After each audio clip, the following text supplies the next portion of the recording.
Bismillahirrahmanirrahim.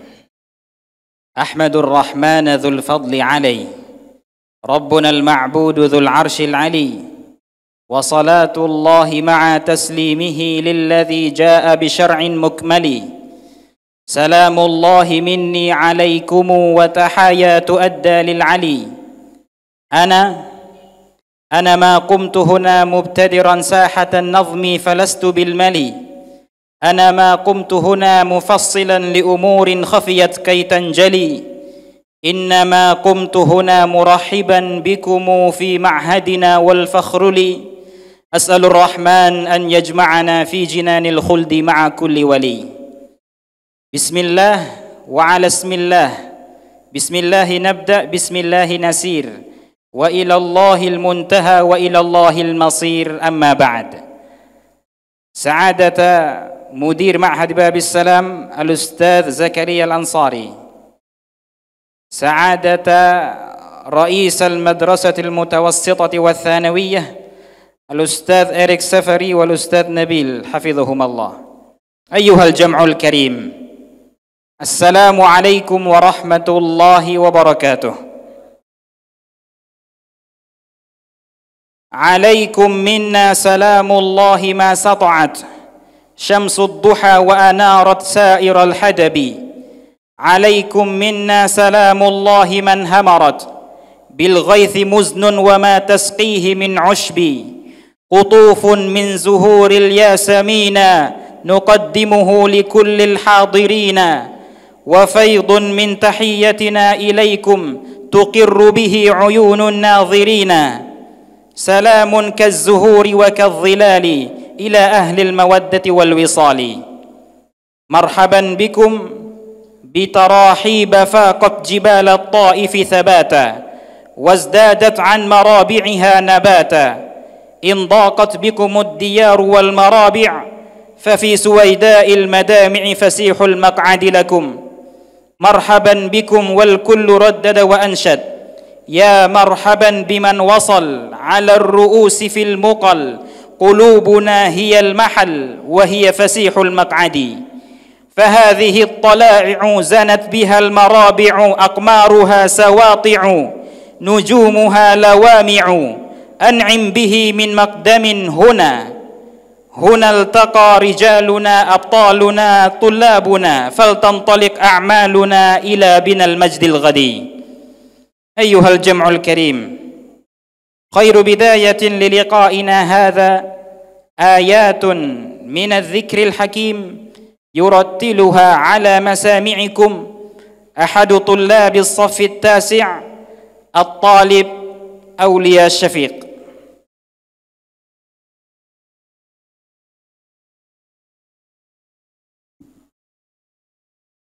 Bismillah, Assalamualaikum warahmatullahi wabarakatuh.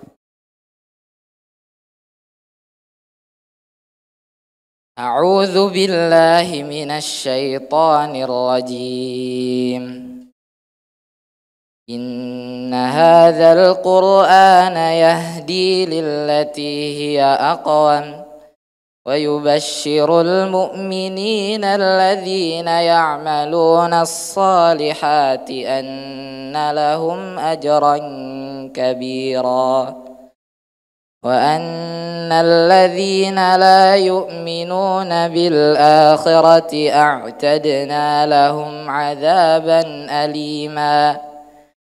ويدعو الإنسان بالشر دعاءه بالخير وكان الإنسان عجولا. وجعلنا الليل والنهار آيتين فمحونا آية الليل وجعلنا آية النهار مبصرة لتبتغوا فضلا من ربكم ولتعلموا عدد السنين والحساب وكل شيء فصلناه تفصيلا.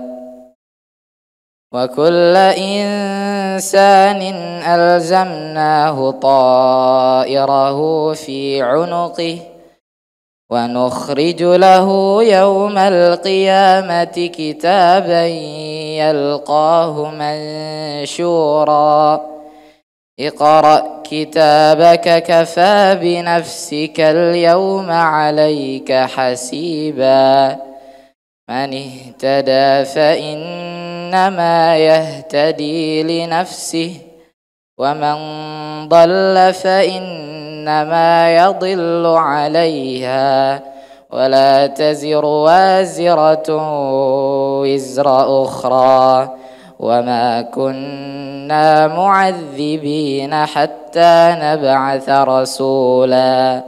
شكرا. السلام عليكم ورحمة الله وبركاته.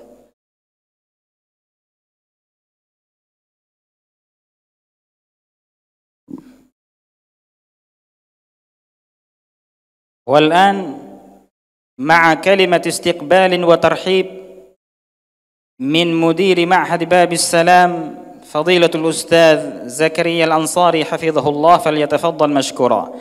Acara selanjutnya kata sambutan dari mudir Ma'had Babus Salam Al-Ustaz Zakaria Al-Ansari LC, dipersilahkan.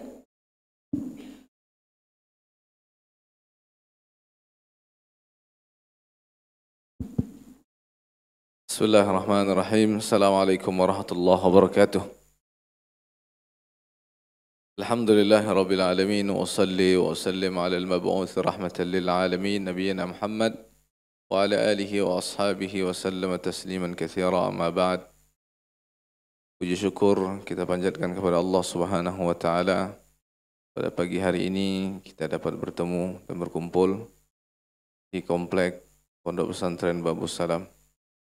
Mudah-mudahan kita semuanya diberikan keberkahan oleh Allah Subhanahu wa taala, limpahkan nikmat dan pertolongannya sehingga kita dapat melaksanakan aktivitas kehidupan kita, terutama adalah ibadah kepada Allah Azza wa Jalla.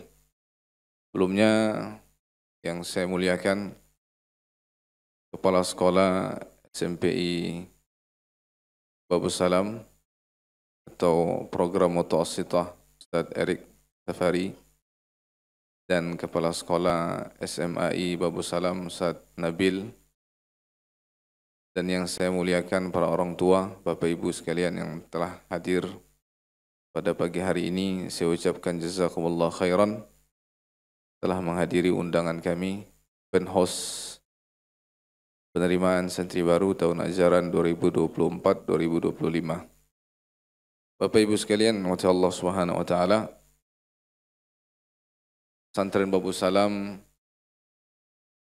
adalah pesantren yang berupaya mendidik calon-calon generasi penerus bangsa ini, bangsa yang sangat besar, calon-calon penerus dakwah di atas manhajnya Rasul sallallahu alaihi wasallam dan nabinya dan para sahabat.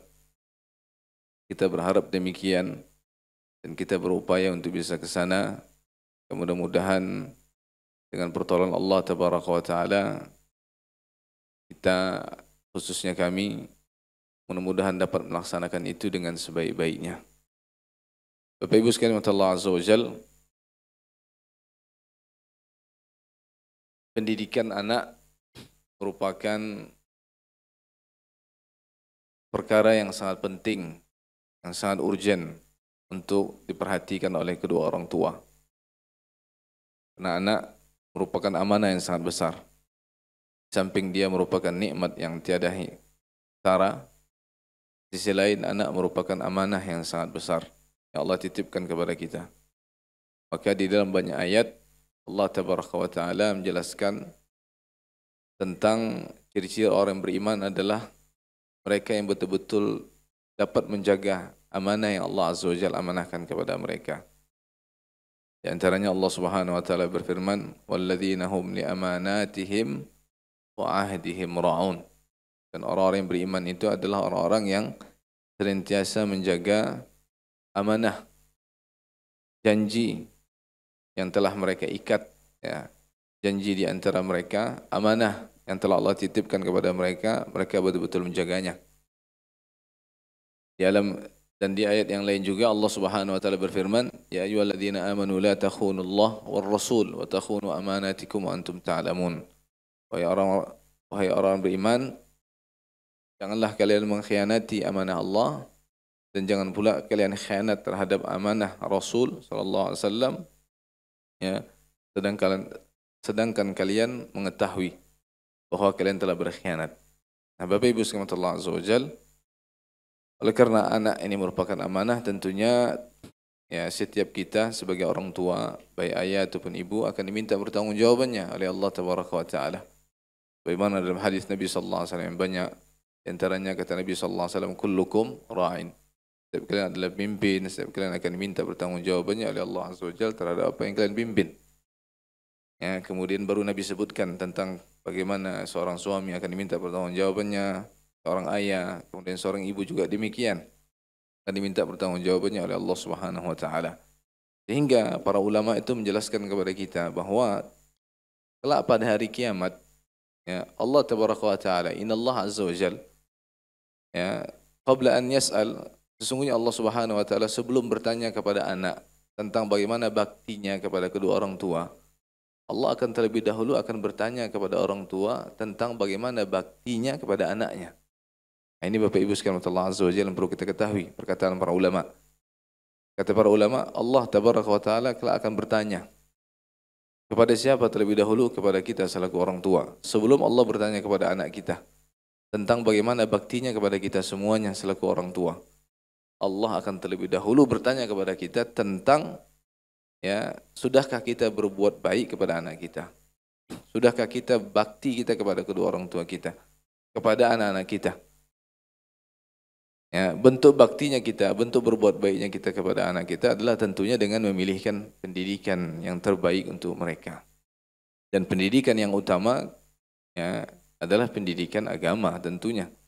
Ya, adalah pendidikan agama yang tentunya harus kita utamakan untuk anak-anak kita. Bahkan Al-Imam Ibnu Qayyim Al-Jauziyah rahimahullah menjelaskan juga di dalam kitab beliau, ya, ketika anak itu sudah mulai bisa berbicara, maka, ya, kalimat yang pertama kali yang hendaknya diucapkan, diajarkan kepada anak kita adalah kalimat tauhid, kalimat la ilaha illallah. Agar anak-anak tersebut semakin dekat dan semakin mengenal siapa Tuhannya. Nah, dari sinilah Bapak Ibu sekalian Allah Azza wa Jalla, kami mengurus Pondok Pesantren Babus Salam ini berupaya untuk memfasilitasi, ya, putra-putra Bapak Ibu sekalian dan putra kaum muslimin, ya, untuk bisa menempuh pendidikan di pesantren kita selama 6 tahun, mulai dari jenjang SMPI atau jenjang mutawassithah dalam bahasa Arabnya, kemudian dilanjut dengan jenjang tsanawiyah atau SMAI. Ya, jenjang ini harus ditempuh oleh peserta didik kita, putra-putra Bapak Ibu sekalian, ya, selama berada di pesantren Babus Salam. Jadi selama 6 tahun. InsyaAllah nanti akan dijelaskan oleh kepala sekolah masing-masing terkait dengan program SMP, kemudian program tsanawiyah seperti apa. Nah, oleh karenanya Bapak Ibu sekalian Allah Azza wa Jalla, maka visi dan misi dari pesantren Babus Salam ini, ya, tidak terlepas daripada visi bagaimana kita ingin jadikan pesantren kita ini adalah pesantren yang berkualitas. Berkualitas tentunya dari segala aspek yang kita harapkan. Baik itu dari sisi, ya, SDM yang kita miliki, ya, yaitu tenaga pengajar, tenaga pendidik, dan tenaga kependidikan, ya, non pendidik ataupun non guru gitu. Kemudian juga, ya, berkualitas dari sisi outputnya, dari sisi, ya, lulusannya. Maka kalau Bapak Ibu sekalian bertanya, lulusan pesantren kita ini sudah kemana aja?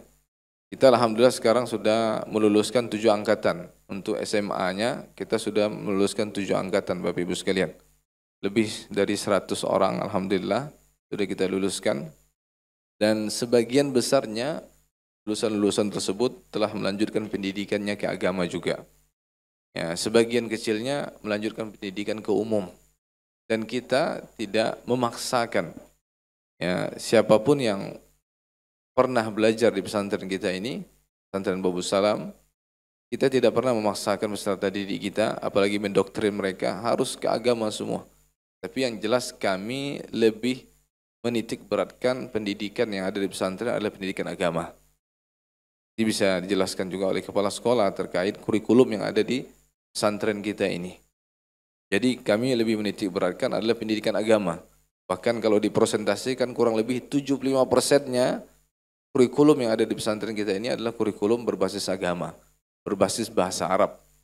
Dari program SMP basisnya bahasa Arab sudah. Ya, nggak ada yang berbahasa Indonesia kecuali hanya satu saja, yaitu di kelas 7, yaitu buku tajwid metode Syafi'i. Ya, buku tajwid metode Syafi'i. Kelas 2-nya sudah full semuanya berbahasa Arab. Bahkan dari kelas 7 hanya satu saja yang tidak berbahasa Arab, yang lainnya semuanya berbahasa Arab. Maka dari situ pengantar bahasa Arab ini, ya, penguasaan bahasa Arab bagi santri-santri kita amat sangat diharapkan. Sehingga begitu mereka naik ke kelas 8, ya, pengantar bahasa Arab sudah semakin kita tingkatkan. Yang tadinya di kelas 7 masih kita campur-campur, mungkin persentasenya tidak lebih daripada 50-50 atau kurang dari itu, maka begitu naik kelas 8 kita lebih tingkatkan lagi, ya, bahasa Arab, bahasa pengantarnya. Begitu di kelas 9 sudah full. Adapun SMA sudah full, pengantar bahasanya adalah bahasa Arab, full berbahasa Arab. Sehingga peserta didik kita harapkan mereka menguasai, memahami, nyimak, kemudian juga berbicara, kemudian juga mendengarkan dan juga menulis. Mereka bisa menggunakan kaedah-kaedah selama mereka belajar di pesantren kita. Dari marhalah SMP, dari jenjang SMP sudah bisa menguasai bahasa Arab tersebut.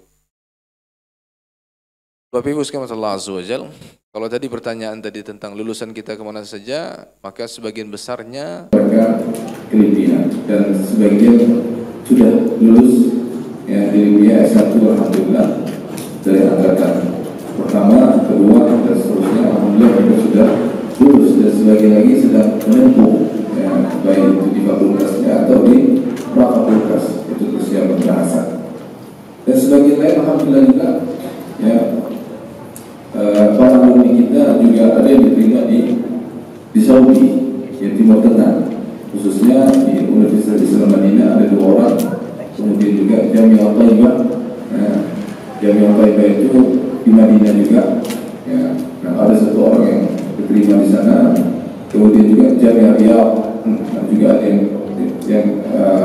yang diterima di sana, dan berbagai universitas yang lain.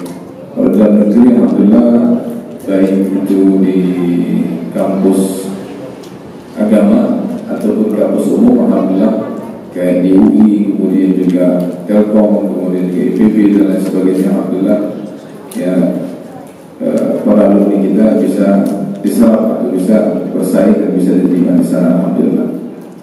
Bapak Ibu sekalian yang dirahmati Allah Subhanahu wa taala, tentunya kita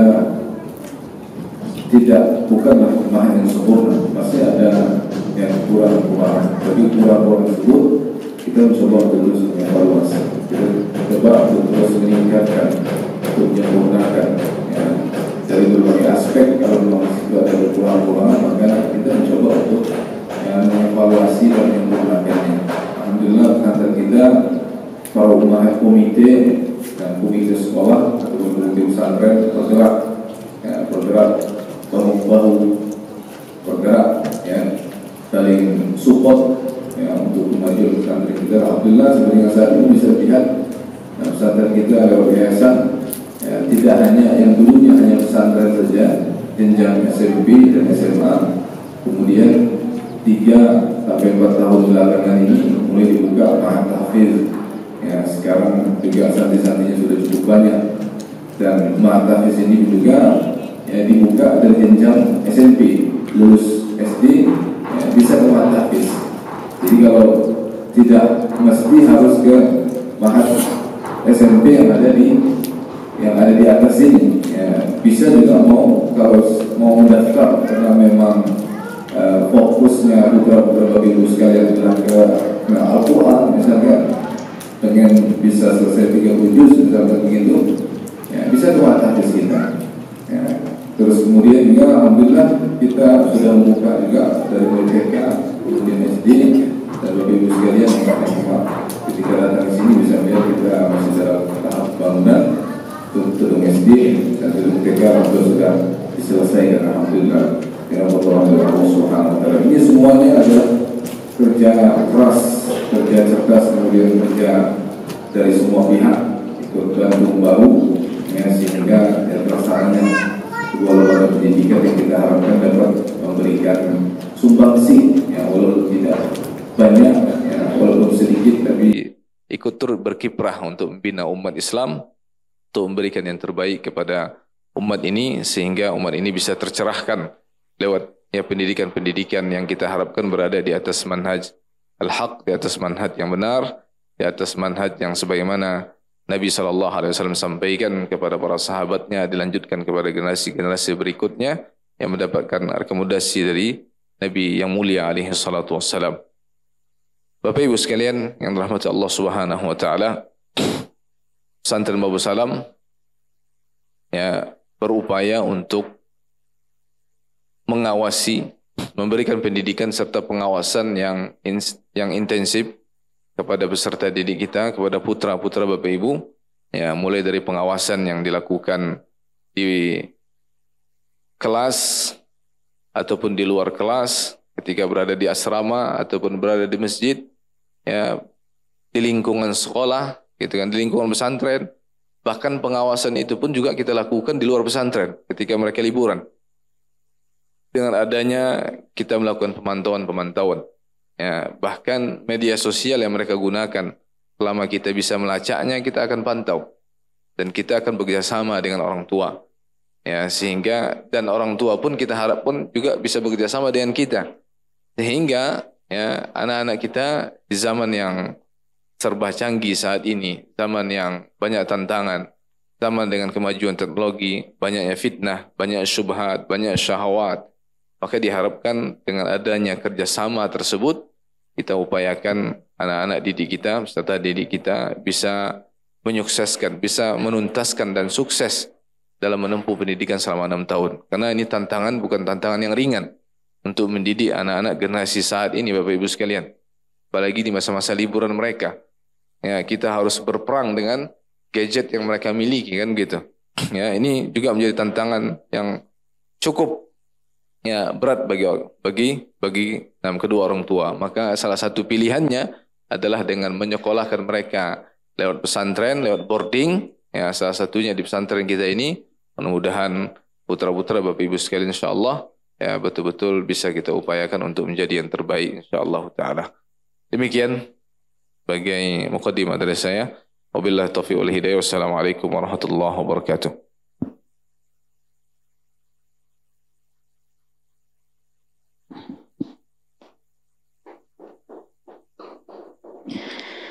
أما الآن سنستضيف سعادة رئيس المرحلة المتوسطة الأستاذ إريك سفري حفظه الله للتعريف أكثر عن المرحلة فليتفضل مشكورا. Acara selanjutnya pemaparan program dari Kepala Unit SMP Babus Salam Al-Ustaz Irik Safari SSY, dipersilahkan.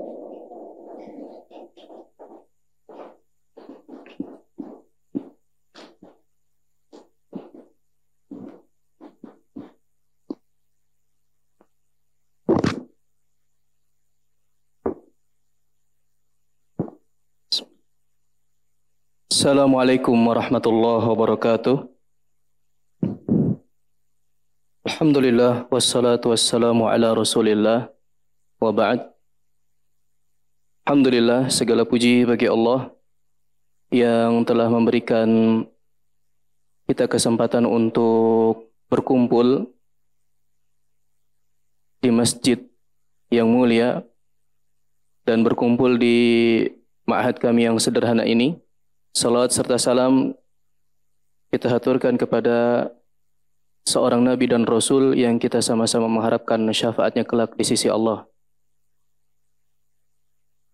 Yang kami muliakan Sa'adatul Mudir Ma'had Ustaz Zakaria Al-Ansari LC Hafizahullah Ta'ala.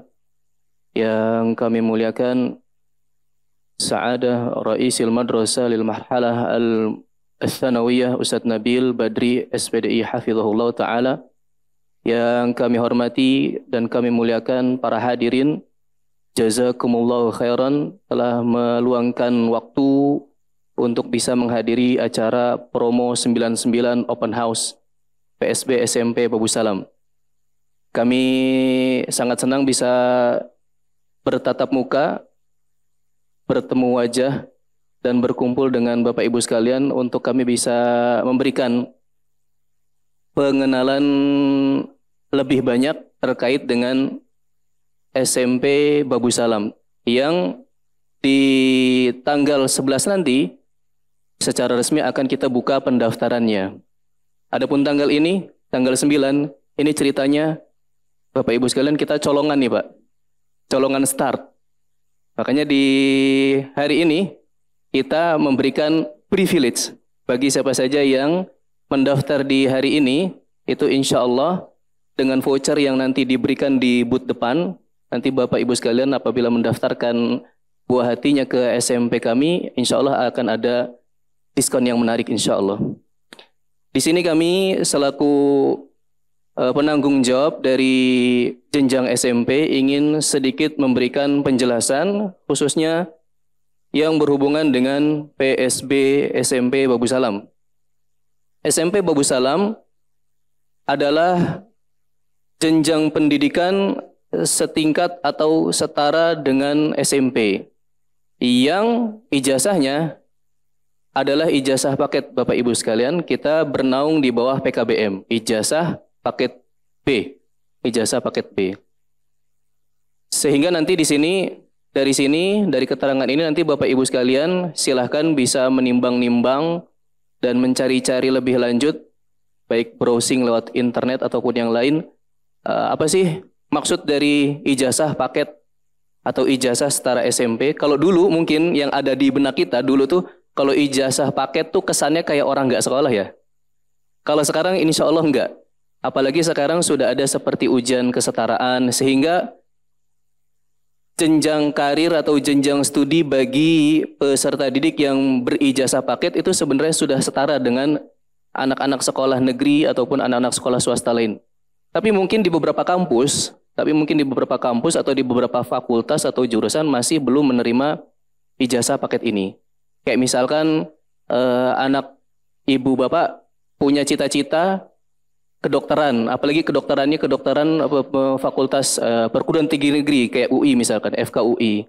Maka untuk ijazah paket PKBM itu masih belum diterima di sana. Tapi kalau kedokteran kampus lain swasta masih bisa insya Allah. Masih berpeluang.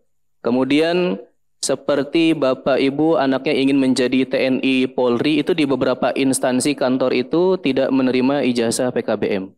Nah mungkin ini kami sampaikan di muka untuk bisa menjadi pertimbangan. Adapun yang lain-lain tadi sudah disampaikan, disinggung oleh mudir kita Ustadz Zakaria, bahwa santri-santri kita ada yang melanjutkan studinya bukan hanya di kampus-kampus agama. Ada beberapa yang kami terakan di brosur itu ya. Beberapa ada yang ke UI, alhamdulillah, ada yang ke IPB, ada yang ke ITS, ada yang ke UNJ dan lain-lain. Artinya dengan ijazah PKBM, insya Allah jenjang karir atau jenjang studi anak ibu bapak insya Allah tidak terhambat. Namun memang di kami, fokus kami adalah pendidikan agama. Kurang lebih sekitar 75% mapel-mapelnya berbahasa Arab dan bermuatan agama. Dan kita menyadurnya, mengadopsinya dari kurikulum silsilah ta'lim lughatil arabiyyah, yang kurikulum ini, buku-buku ini dipelajari oleh mahasiswa di jenjang i'dad lughawi LIPIA Jakarta. Nah, kemudian ada pertanyaan nih, misalkan, Ustadz, berarti anak-anak SMP kelas 7 di Babu Salam itu sudah mempelajari buku-bukunya mahasiswa Ustadz. Apa bisa? Nah, jawabannya alhamdulillah bisa. Pelan-pelan. Jadi kalau kelas 7, iya bukunya berbahasa Arab, tapi kita guru-gurunya ngajarinnya pelan-pelan. Diselingin bahasa Indonesia. Kurang lebih kalau kelas 7 tuh masih sekitar 60% syarahnya, penjelasan gurunya itu masih berbahasa Indonesia. 40%, selebihnya adalah bahasa Arab. Nanti semakin tinggi tingkatannya, semakin tinggi kelasnya, lama-lama bahasa Indonesianya udah hilang tuh. Apalagi kalau di SMA. Di SMA udah hampir nggak berbahasa Indonesia kecuali mungkin di pelajaran umum. Nah Ustadz, ada nggak pelajaran umum di Babu Salam? Jawabannya ada. Sekitar kurang lebih 25% dan itu dialokasikan di hari Sabtu, di hari ini. Hari ini kalau nanti kita keliling-keliling ke kelas-kelas itu mereka sedang mempelajari pelajaran umum. Yang kita fokusnya ke mapel-mapel pokok yang di UN-kan kalau ada UN. Nah, ditambah dengan mapel-mapel lain penunjang. Jadi seperti kayak matematika, IPA, IPS, PPKN, dan sejarah dan seterusnya itu dipelajari di kita. Tapi memang alokasi waktunya tidak sebanyak mapel-mapel diniyah. Karena Babu Salam sejak dirintis, sejak berdiri, dia memposisikan diri untuk mengisi pos agama ini. Di mana mahat-mahat atau pesantren-pesantren mulai mengisi pos-pos sebagai sekolah umum, mendeklarasikan sebagai sekolah umum. Pesantren Babu Salam tetap pada khitohnya, yaitu tetap berada di jalur agama. Jadi nanti prakteknya dari Senin sampai Jumat itu, Bapak Ibu sekalian, anak-anak Bapak Ibu sekalian akan belajar agama. Yang setiap harinya ada 4 kali halakoh tahfidz Al-Quran. Ba'da subuh, kemudian waktu duha sekitar jam 8 sampai jam 9, dari jam 7 sampai jam 9, kemudian setelah asar, sampai kurang lebih sampai jam 4:30, nanti antara maghrib dan isya, nah itu 4 kali itu adalah 4 kali halakoh. Untuk SMP, target hafalannya adalah 6 juz dengan format 3-2-1. Maksudnya kelas 7 itu 3 juz, kelas 8 2 juz, kelas 9 1 juz. Jadi memang lama-lama menyusut tuh 3-2-1 biar nanti di kelas 9 itu fokusnya ke murojaah. Dan 6 juz ini nantinya akan menjadi syarat kelulusan. Akan menjadi syarat kelulusan. Kemudian adapun untuk pembinaan di asrama, sebelumnya nanti PSB Babu Salam ini insya Allah akan menerima kuota sekitar 60 sampai 66 siswa. Yang 60 sampai 66 ini akan dibagi menjadi 2 kelas, A dan B. Jadi sekelas itu sekitar 30-an anak. Kemudian menjadi 3 kamar kalau di kamarnya. Jadi satu kamarnya itu sekitar 20-an anak. Di kelas mereka akan dibimbing oleh wali kelas. Sedangkan di kamar mereka akan dibimbing oleh wali asrama masing-masing. Jadi setidaknya satu anak itu punya 2 bapak di sini. Bapak di pagi hari dan bapak di malam hari. Bapak di pagi hari itu kurang lebih dari jam 7 sampai jam 4:30 mereka nanti setiap ada keluh kesah, ada permasalahan, mau curhat dan lain-lain itu ke wali kelasnya. Sedangkan nanti dari jam 4:30 sampai jam 7 besok harinya itu permasalahannya diurus oleh wali asrama masing-masing. Dan pesantren Babu Salam menyediakan musyrif itu per kamar 1 orang. Kalau di beberapa ma'had barangkali 1 lantai 4 sampai 5 kamar itu 1 musyrif. Kalau kita tidak, 1 musyrif untuk 1 kamar. Dan musyrif maupun wali kelas tidur bareng bersama santrinya. Tidak ada kamar khusus, melainkan nanti bapak-bapaknya itu tidur bareng dan memantau bareng di sana. Itu dari sisi pembinaan. Secara umum setiap asatid bahkan setiap pegawai yang terlibat di Babu Salam merupakan murabbi bagi setiap santri. Adapun secara khusus, maka penanganan setiap masalah itu berada di kesantrian, nanti praktek di lapangannya, pembinaannya oleh wali kelas dan musyrif.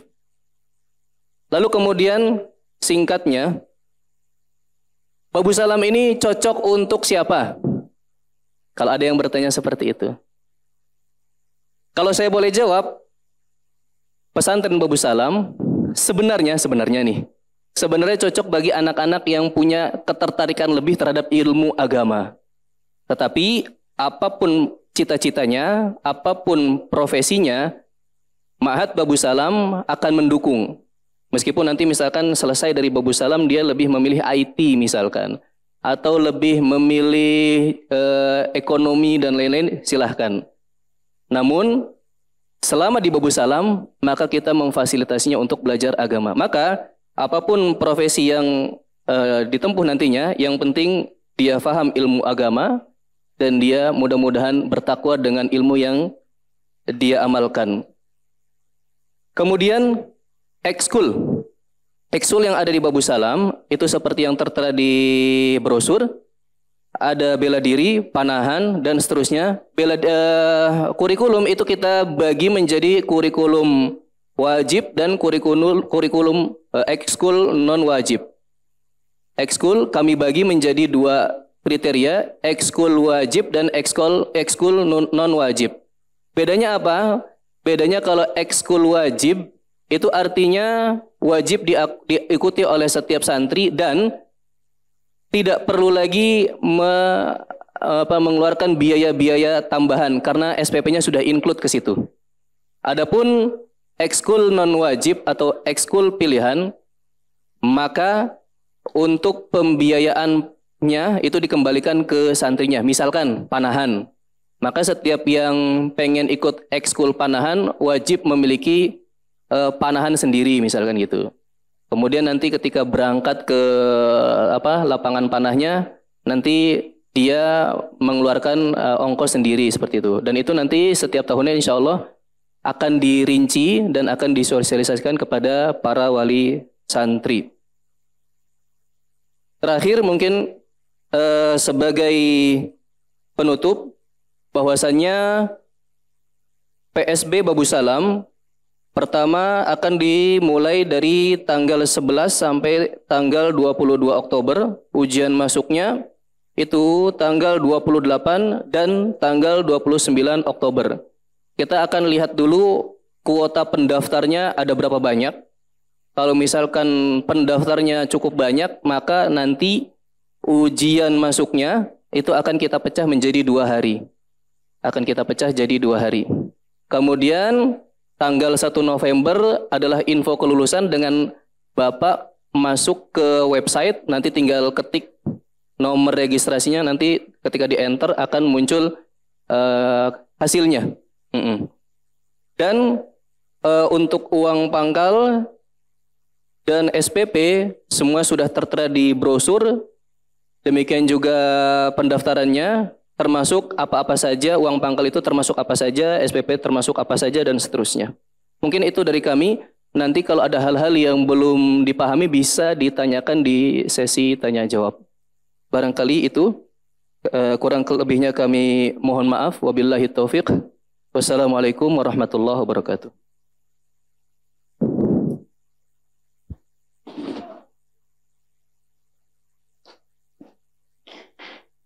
وأما الآن نستضيف سعادة رئيس المرحلة الثانوية الأستاذ نبيل بدري حفظه الله للتعريف أكثر عن المرحلة فليتفضل مشكورا. Acara selanjutnya pemaparan program dari Kepala Unit SMAI Babus Salam Al-Ustaz Nabil Badri SPDI, dipersilahkan.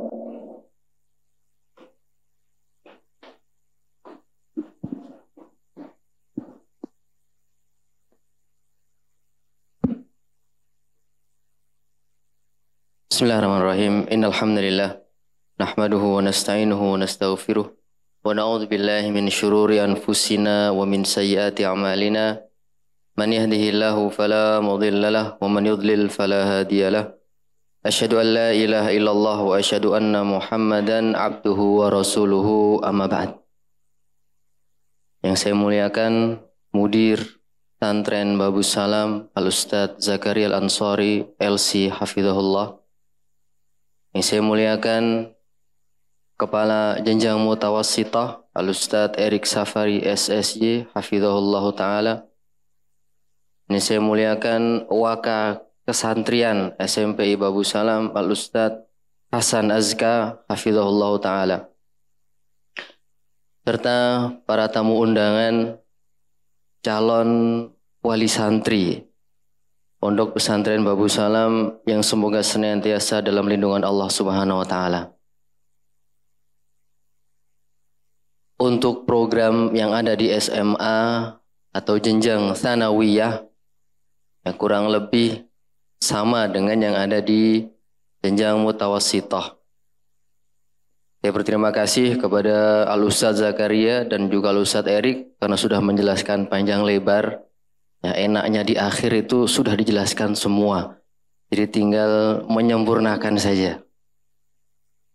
Yang pertama yang ingin saya sampaikan bahwasanya SMP dan SMA tujuan program pendidikannya sama. Ya, adapun secara teknis pasti berbeda nanti di mata pelajarannya dan juga program-program pendukungnya. Ya. Yang pertama adalah penanaman akidah kepada para santri.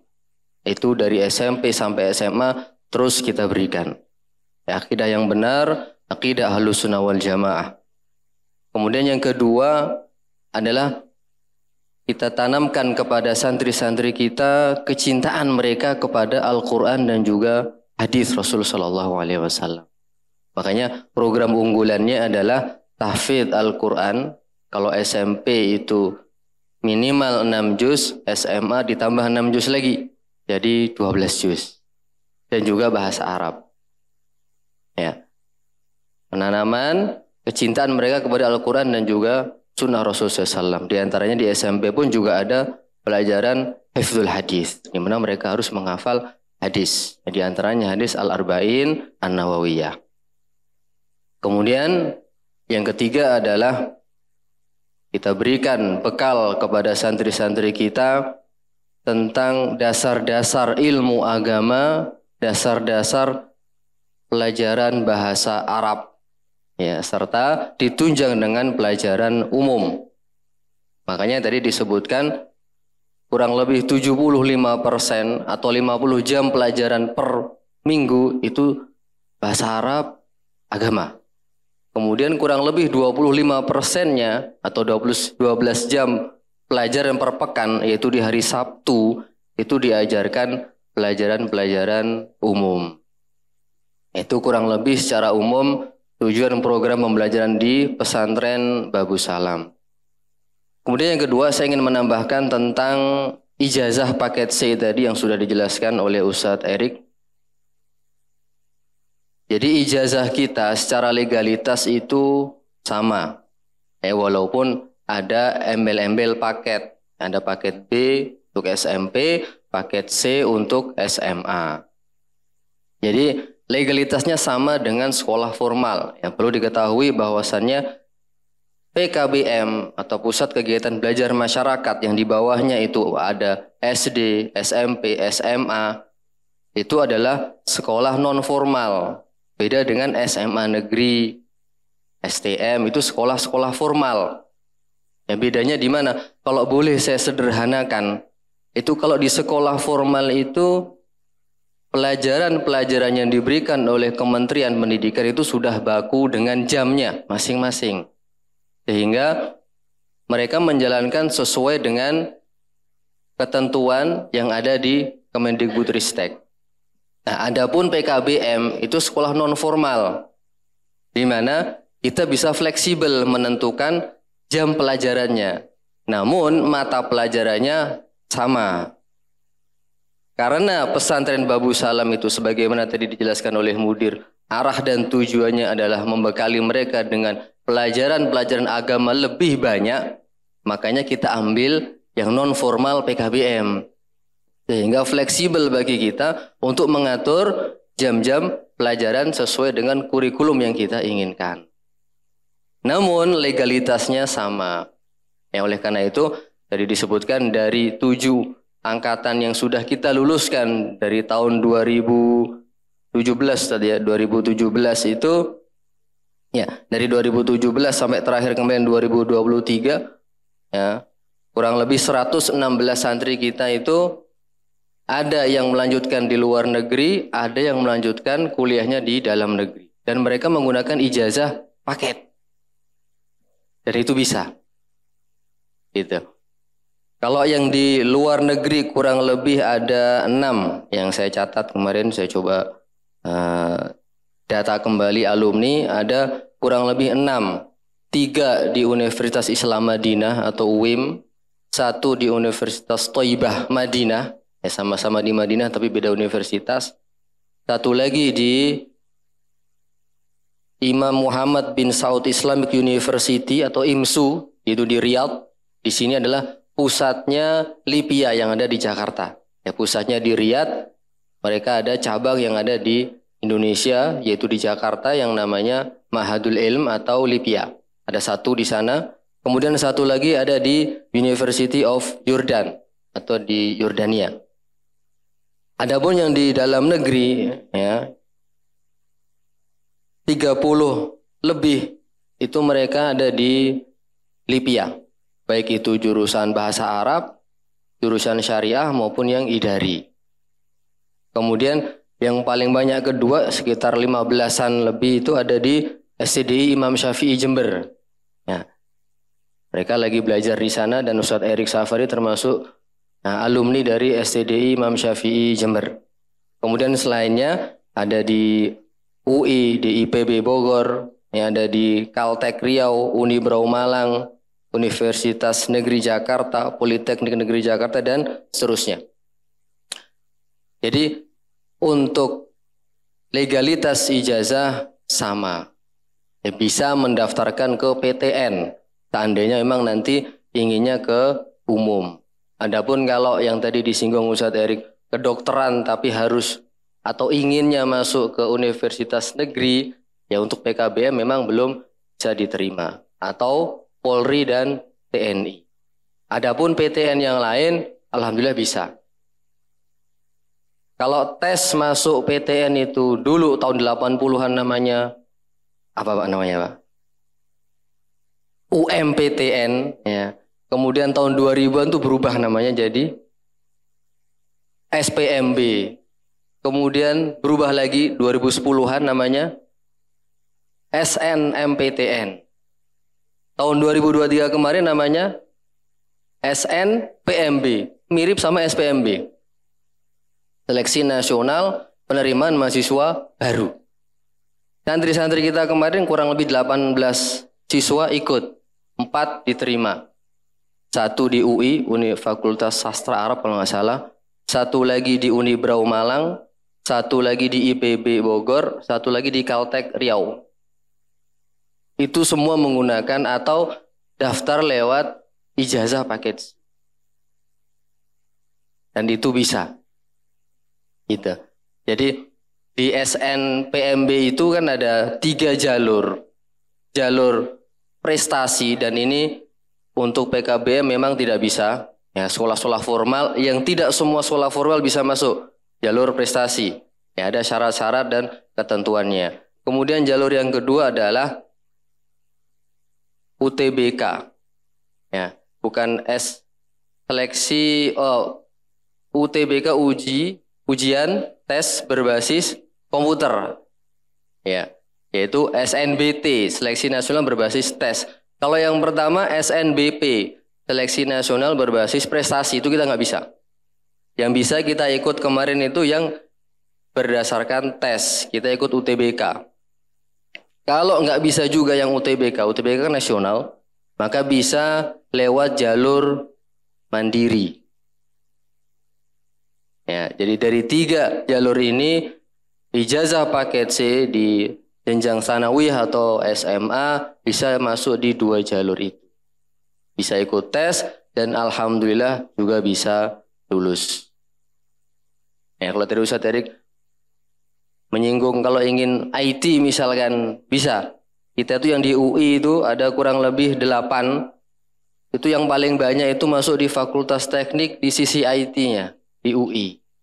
Masuk di sana mereka dan kuliah di sana.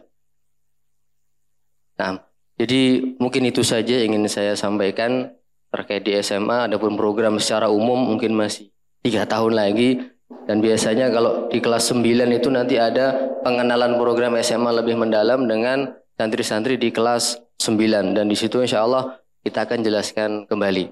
Aku qouli hadza Subhanakallahumma bihamdik, asyhadu an la ilaha illa anta, astaghfiruka wa atubu ilaik. Assalamualaikum warahmatullahi wabarakatuh.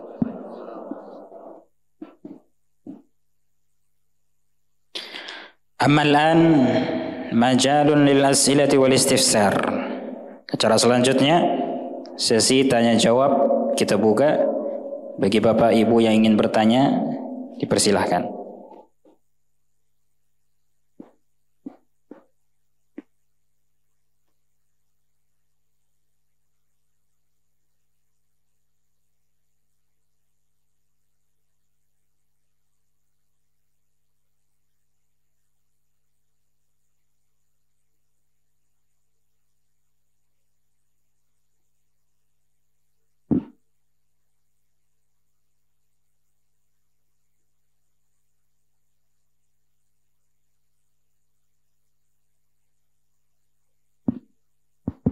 Bismillah, Assalamualaikum warahmatullahi wabarakatuh. Alhamdulillah, jazakallah khairan Ustaz yang sudah menjelaskan tentang Mahat Babus Salam. Mohon maaf, saya suaranya agak seperti ini karena lagi kurang fit. Yang saya ingin tanyakan yaitu problem-problem yang ada di seputaran Mahat Ustaz. Kita tidak pungkiri kekhawatiran orang tua itu yaitu kepada anaknya ketika memasukkan anaknya ke dalam mahat, khawatir dengan adanya bulian atau kekerasan sesama santri. Yang tadi saya dengar bahwa santri untuk SMP itu kurang lebih 60 santri, yang mana terbagi dari 3 kamar asrama. Dan satu asrama itu kurang lebih 20 orang yang ditemani oleh satu mudabir atau satu pembimbing di dalam kamar tersebut. Nah, bagaimana ketika mendapati hal-hal yang seperti itu, ketika ada kekerasan dan juga tidak dipungkiri, ya termasuk saya juga pernah melihat, maksudnya mendapati di mahat-mahat tertentu terjadi hal-hal yang sodomi. Sikap mahat itu ketika mendapati hal seperti itu, apa yang dilakukan oleh pihak mahat? Mungkin itu saja. Barakallahu fikum. Assalamualaikum warahmatullahi wabarakatuh.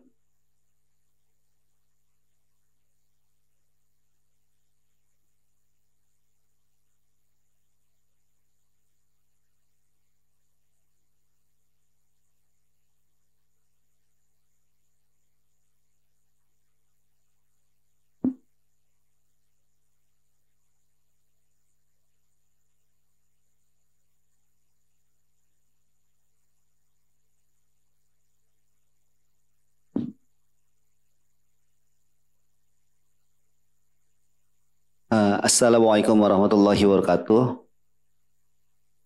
Jazakumullah khairan Ustaz atas kesempatan untuk kami sebagai orang tua calon siswa untuk bertanya. Kalau ana insya Allah sudah mempercayakan ya untuk Babus Salam gini Ustaz. Nah, jikalau nanti anak kita masuk ada pertanyaan yang tadi mungkin belum dijelaskan, untuk biaya Ustaz dari jenjang SMP ke SMA itu apa ada uang pangkal lagi seperti masuk seperti SMA, kita sekarang mau ke SMP, atau hanya uang iuran tahunan saja? Itu aja Ustaz. Terima kasih Ustaz. Jazakumullah khair. Assalamualaikum warahmatullahi wabarakatuh.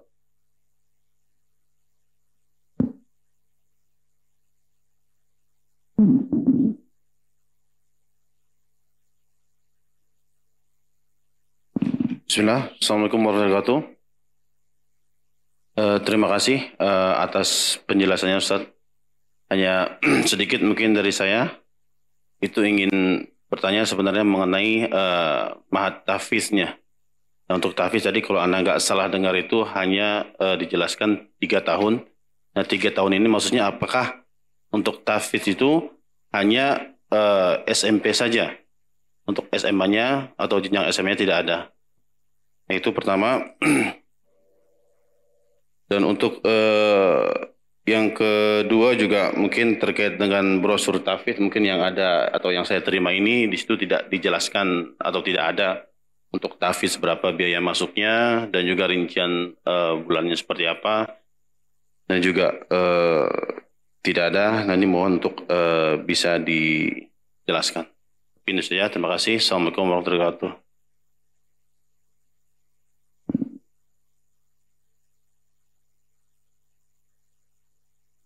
Nah, kita cukupkan 3 dulu nanti.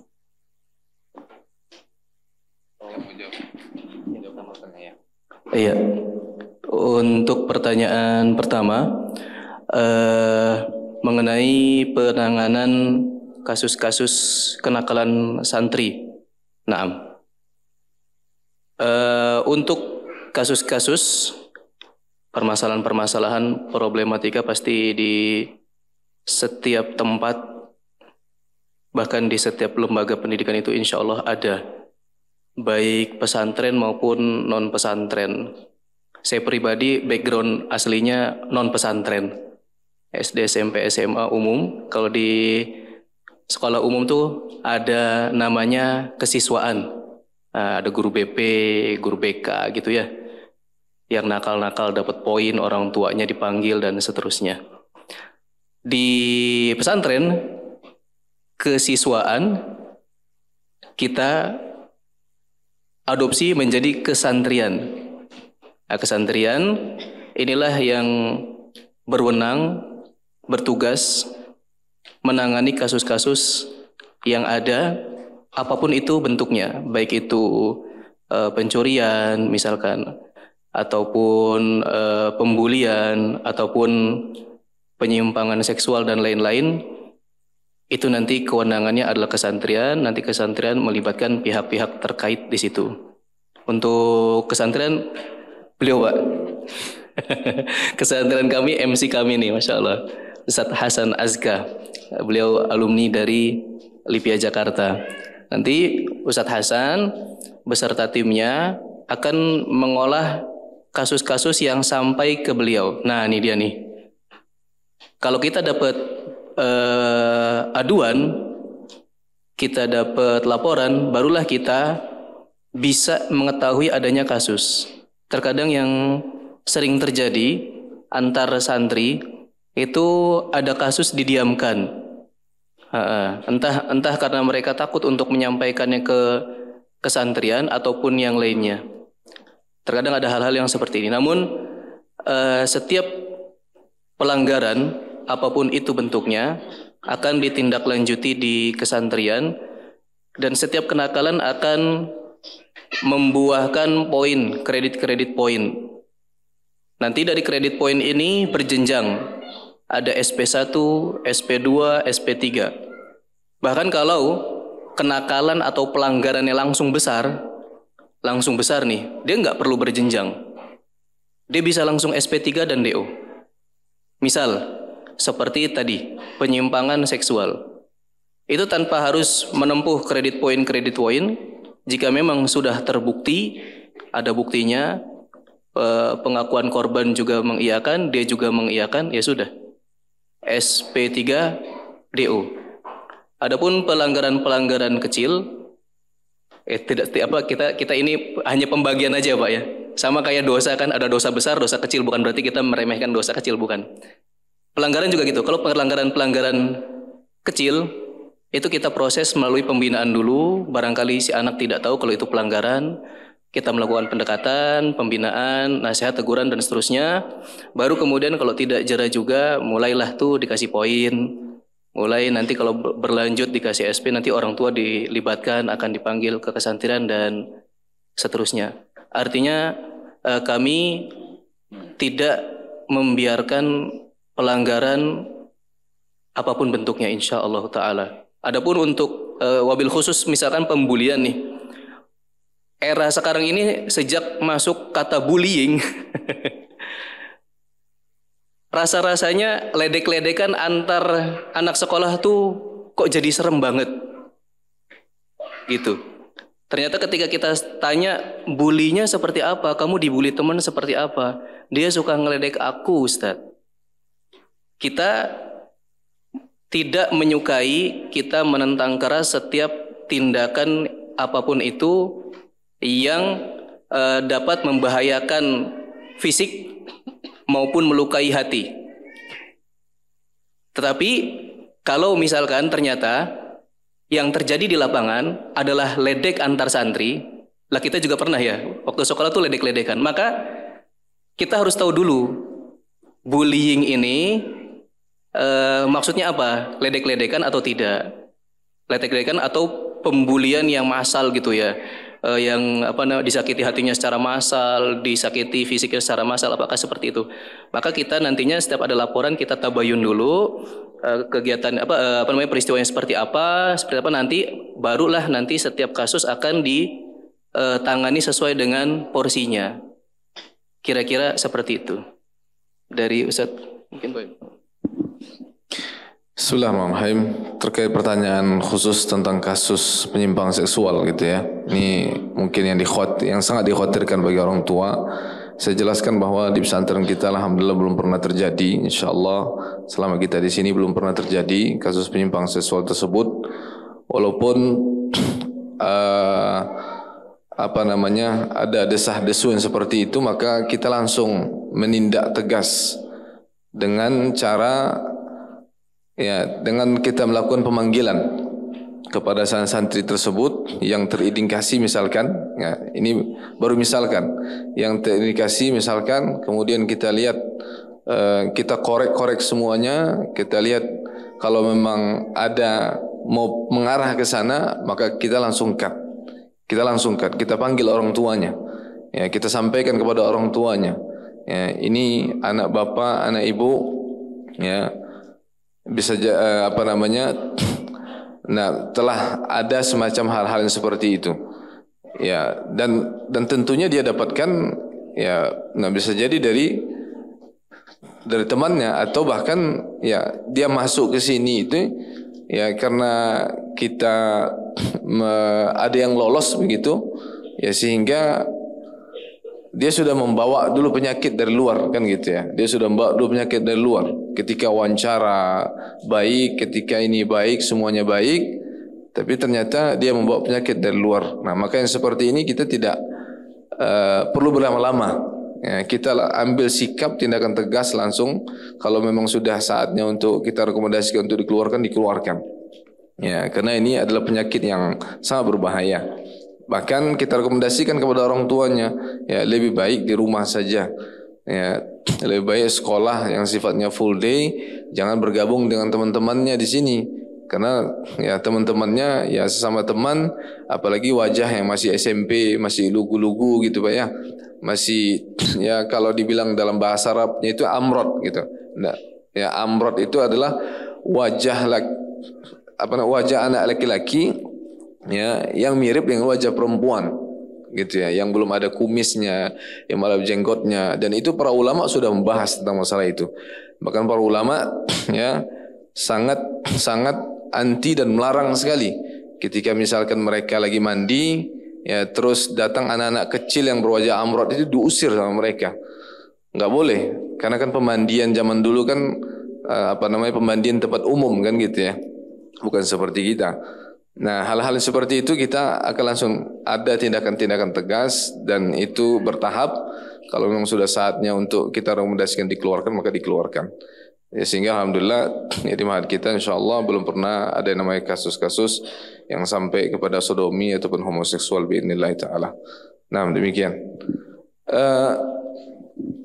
Saya mungkin lupa menyampaikan ya. Jadi selain pengawasan dari wali asrama maupun wali kelas, setiap ruangan di ma'had kita, kelas maupun kamar itu dilengkapi dengan CCTV.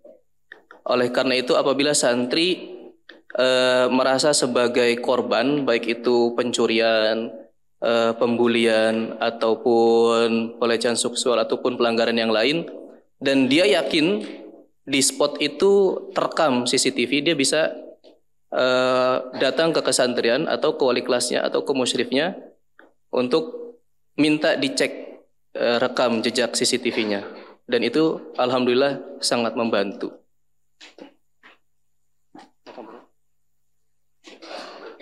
Adapun untuk pertanyaan yang berhubungan dengan apabila naik ke SMA, apakah ada uang pangkal lagi?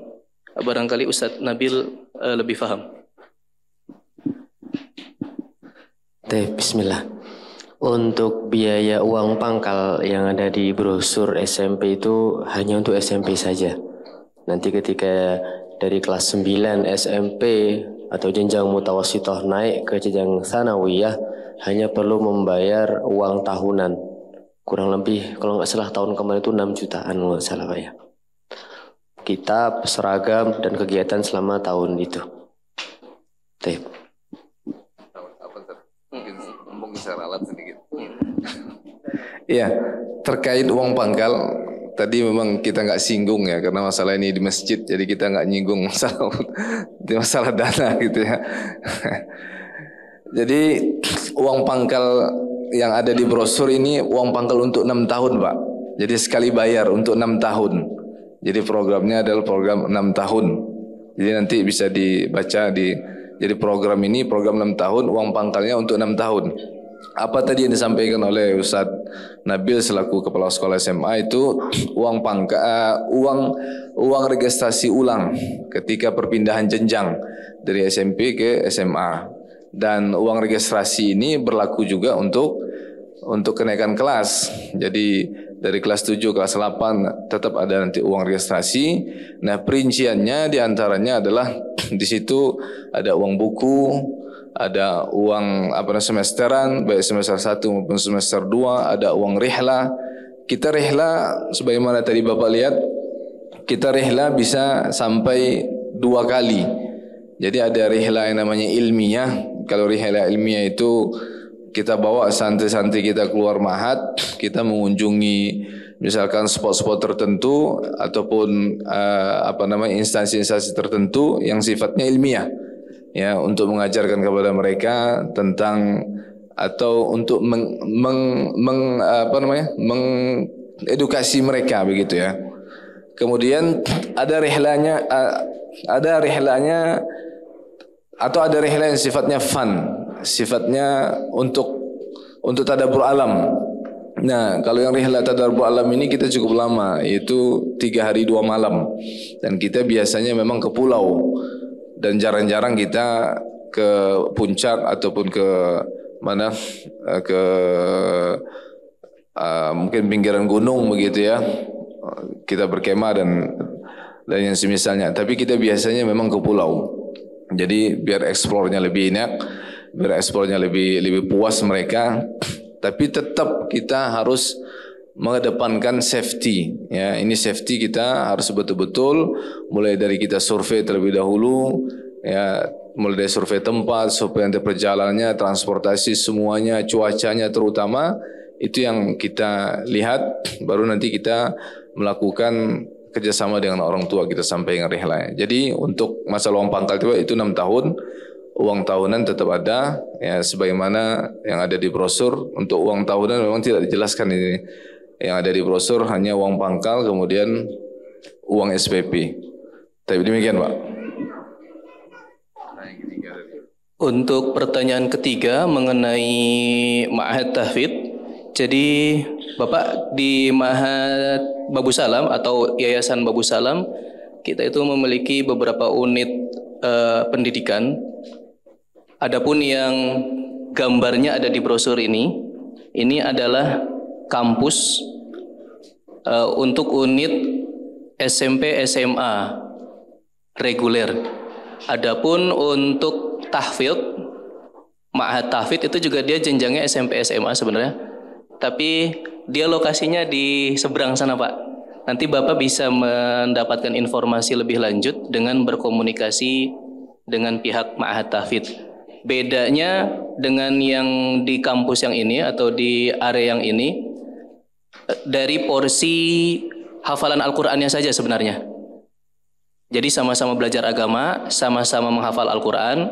Hanya saja kalau di kami, di SMP dan SMA reguler, untuk hafalan Al-Qur'annya sebagaimana yang dijelaskan untuk jenjang SMP 6 tahun, jenjang SMP 6 juz, jenjang SMA 6 juz. Jadi total 12 juz minimal santri hafal Al-Quran selama 6 tahun.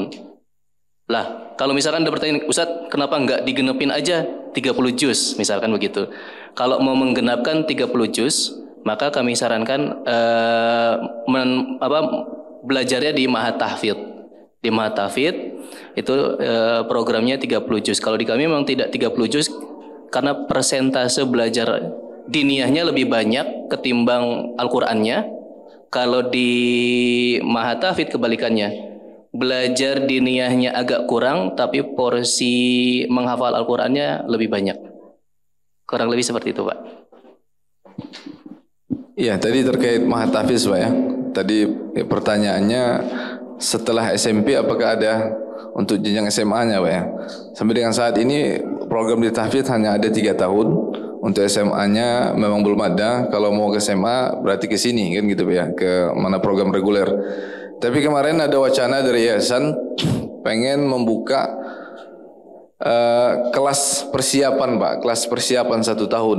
Jadi yang tamat tahfiz 3 tahun di bawah, itu jenjang SMP selesai, itu selesai menghafal 30 juz, punya bekal bahasa Arab secukupnya. Sementara kalau untuk masuk langsung ke SMA kita di sini, ya kemungkinan besar belum bisa, kemungkinan besar. Kenapa? Karena memang fokusnya di Ma'had Tahfidz adalah menghafal Quran. Sama ada penguasaan bahasa Arab dasar. Tapi kalau di sana memang secara bahasa Arabnya sudah mumpuni, sudah bagus, maka bisa langsung kita terima. Kita terima langsung dia ke sini, tapi tetap nanti melalui tes gitu ya, mekanisme tes. Ya, kalau bahasa Arabnya sudah bagus, nah kenapa kita tidak terima yang bahasa Arabnya belum bagus? Karena memang di pesan yang di atas ini ataupun program SMA kita yang di atas ini, ya bahasa pengantarnya full berbahasa Arab. Jadi kalau nanti kita terima dari lulusan tahfiz ke SMA langsung, sementara dia nggak bisa bahasa Arab, pasti nggak akan bisa mengikuti gitu. Jadi ada wacana kemarin dari pihak yayasan untuk membuka kelas persiapan setahun. Setelah lulus Ma'had Tahfidz ada kelas persiapan setahun. Mudah-mudahan kita tunggu saja dari Ma'had Tahfidznya, insya Allah bisa menyelenggarakan kelas persiapan tersebut sehingga ya ada program di sana 3 tahun. Bagi yang mau lanjut ke SMA sini, masuk persiapan dulu setahun sehingga baru masuk SMA kita di sini. Ya, berarti ada 4 tahun kan gitu, Pak ya. Baik. Nah, foto, Pak. Bismillahirrahmanirrahim. Assalamualaikum warahmatullahi wabarakatuh. Jazakumullah khair atas kesempatan yang diberikan. Saya mau tanya terkait program mutawasithah SMP. Tadi kan 70% adalah muatannya agama ya Ustaz. 20% adalah umum. Nah, kalau yang muatan agama ini, kalau boleh tahu spesifik untuk yang dipelajari itu apa saja? Mungkin perlu bisa dijelaskan ke kami. Nah, sedangkan untuk pendalaman umum kan di hari Sabtu ya. Yaitu seperti apa sehingga apakah ada target tertentu gitu sehingga nanti kedepannya anak-anak bisa menyesuaikan dengan pelajaran umum tersebut. Yang kedua, kita tahu bahwasanya anak-anak kan putra-putra ini kan mulai balik kan biasanya di SMP ya kalau nggak salah. SD mungkin belum. Nah itu ketika pertama kali dia mengalami balik itu gimana proses pendampingan daripada ustaz-ustaz di sini? Mungkin akan sedikit kaget. Iya. Tolong dijelaskan. Terus yang ketiga terkait dengan tadi untuk uang pangkal kan 6 tahun ya Ustaz ya. Jika itu selama 6 tahun, apakah nanti ketika setelah SMP, jikalau ada rencana untuk ke tempat lain gitu, apakah ini tetap saja membayar sebesar ini atau gimana? Terus untuk uang pangkal apakah bisa dicicil 2 kali atau 3 kali? Ya Ustaz, terima kasih. Jazakallah khair. Assalamualaikum warahmatullahi wabarakatuh. Kami jawab dulu ya Pak, Bapak Ibu. Karena ini satu penanya 3 pertanyaan. Saya khawatir lupa nantinya. 4. Pertama tuh kan udah lupa. Tadi rincian mapel-mapel diniyah yang ada di kelas 7 khusus ya Pak ya. Iya. Tadi kita singgung bahwasanya sekitar ini ya, hitungan kasar kita 75% diniyah, 25% umum. 75% ini diniyah ini mencakup mapel-mapel semacam tauhid, kemudian bahasa Arab. Tauhid itu untuk kelas 7 kita menggunakan matan usulus salasah dan dipelajari, kemudian matannya dihafal. Untuk kemudian di situ ada hadis menggunakan Arba'in Nawawi, kemudian ada tafsir, qiraah, kemudian ada ta'bir, itu semuanya rata-rata memakai kurikulum dari Lipia Jakarta. Kemudian ada tajwid. Kalau tajwid itu memakai metode Syafi'i, itu hanya buku itu saja yang berbahasa Indonesia. Kalau sorof kita pakai Kitabut Tasrif yang hijau itu. Kemudian itu lumayan banyak, itu ada sekitar 14 mapel diniyah. Fiqih, sirah. Fiqih itu kita meramu dari Minhajul Muslim. Sirah itu memakai Khulasah Nurul Yakin dan masih banyak yang lain. Kalau 25% mapel umum itu mapel-mapel seperti matematika, IPA, IPS, kemudian PPKN, bahasa Inggris, seperti itu. Kurang lebih seperti itu. Untuk biaya sebesar 32 juta ini, apakah dibayarkan full meskipun santrinya memilih SMA di luar? Nah, penjawabannya adalah oleh karena itu sebenarnya bunyi dari program pendidikan yang ada di Bubu Salam adalah wajib 6 tahun. Program wajib 6 tahun. Artinya si 32 juta ini itu khusus untuk adalah untuk 6 tahun. Baik dia full sampai SMA lulus, maupun akhirnya ketika di SMP barangkali santrinya karena satu dan lain hal memilih untuk pindah ke SMA lain, maka berhenti di 3 tahun itu. Nah, maka si 32 juta ini mencakup semuanya. Nah, makanya kalau menurut saya sayang kalau enggak sampai 6 tahun, Pak. Karena kalau pindah ke SMA lain lagi, wah nambah lagi puluhan juta lagi. Kalau di kita nanti tinggal tambah uang tahunan perpindahan jenjang yang tadi sudah disebutkan. Pertanyaan berikutnya tadi Pak, agak lupa saya. Kenapa?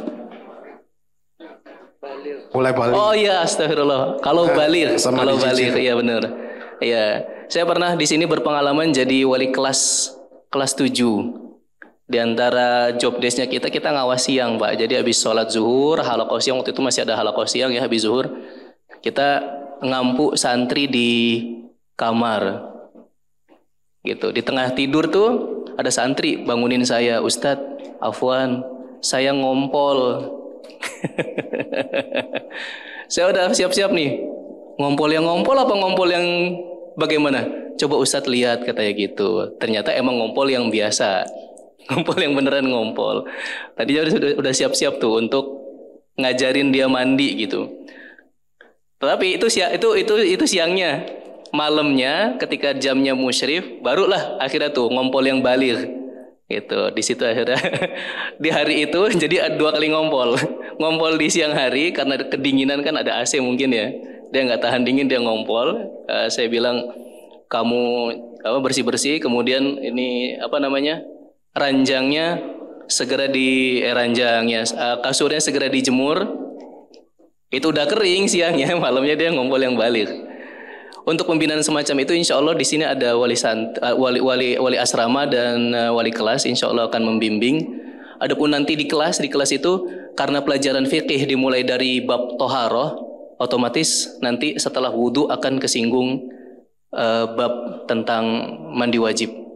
Dan saya sudah minta guru yang bersangkutan untuk agar pembahasan masalah ghusl, masalah mandi wajib ini lebih ditekankan, karena biasanya kadang anak-anak tuh ya ini usia kelas 7 mereka sudah balik. Jadi ada pendampingan insya Allah, Pak. Ya, pertanyaan saya satu lagi. 3 saja ya. Oh, cicilan. Naam. Untuk 32 juta ini apakah bisa dicicil atau tidak? Sejauh ini tidak ada cicilan, tetapi biasanya ada batas waktu, Pak. Jadi misalkan di sini tertera info kelulusan 1 November.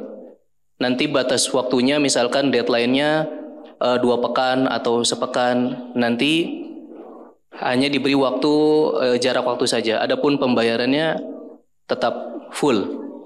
Iya, seperti itu yang kami ketahui. Namun kalau misalkan barangkali ada kendala, saran saya jangan mundur, Pak.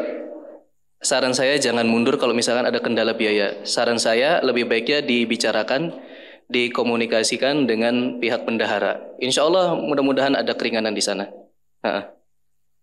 Dari antum. Iya. Mungkin itu dari kami. Ada pertanyaan yang lain?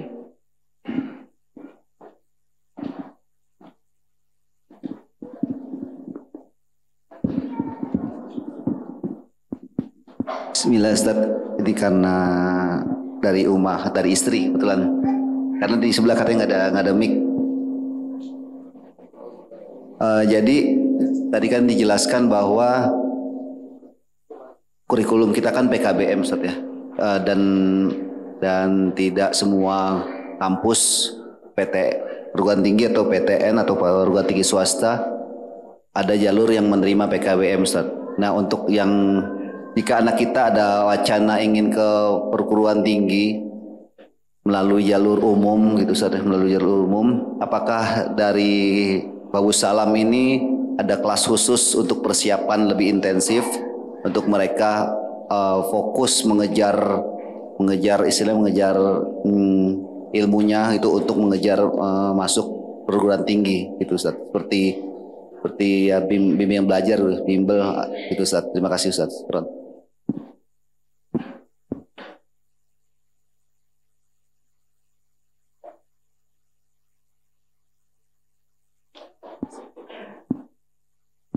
Assalamualaikum warahmatullahi wabarakatuh.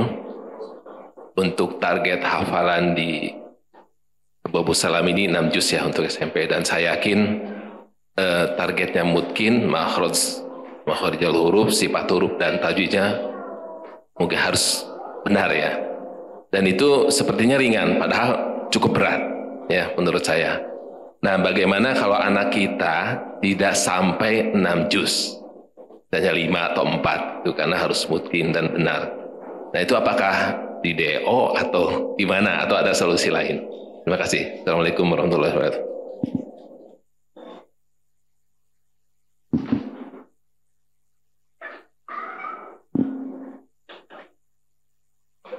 Bismillahirrahmanirrahim. Assalamualaikum warahmatullahi wabarakatuh. Jazakumullah atas waktu yang diberikan. Pertanyaan pertama tadi ingin menanyakan pertanyaan yang barusan. Masalah konsekuensi jika siswa atau santri tidak menyelesaikan kewajiban menghafal 6 juz dalam 3 tahun. Itu seperti apa? Kemudian pertanyaan kedua mengenai ekskul. Karena tadi sudah dijelaskan ada 2 jenis ekskul, wajib dan non wajib. Tadi 1 sudah disebutkan untuk non wajibnya adalah panahan, dan itu dibebankan kepada santri yang mempunyai minat untuk mengikuti ekskul tersebut. Kira-kira biayanya berapa? Kemudian untuk jenis ekskul yang wajibnya itu apa saja? Mohon didefinisikan secara rinci. Jazakumullah khairan. Assalamualaikum warahmatullahi wabarakatuh.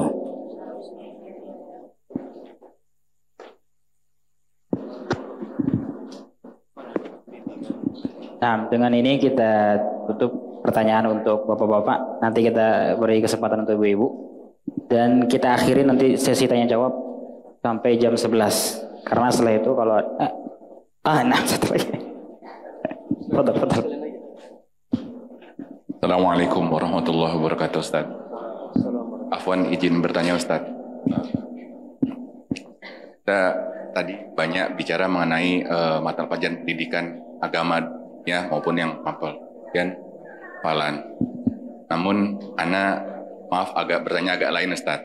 Qadarullah banyak beberapa yang ana temui lulusan pesantren itu mungkin secara keilmuan dia baik, tapi ada beberapa juga yang adabnya qadarullah agak kurang.